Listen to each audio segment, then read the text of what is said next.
Tua hi video chom cha khat kan bol ke ding video chi piam ti le Bitcoin Genesis block convert sa de abula chu Satoshi app sa lut ding hin Satoshi app sa lut le chu ngum ji hin crypto coin lu se mena bala mining me ding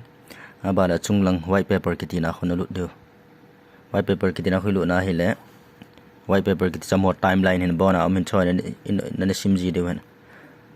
ban le itor so a hi le asai na pe na hi chi be ta chi 1a1 ke ti pi ham chako string code khat be ta chi hi Bitcoin Genesis block ahin 2008 ham 9 ham la ya Bitcoin hum ang ke patila chi Genesis block apana Bitcoin hum ke pan hin e ho coin dang hi Bitcoin Genesis block apana regression atio hin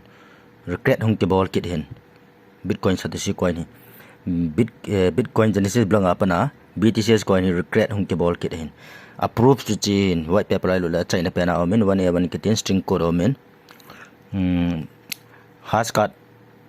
in a ball phat lew hi chong in kila aju hin hi che me phala Satoshi card hong do ji hin chi hi chalai pa hi hin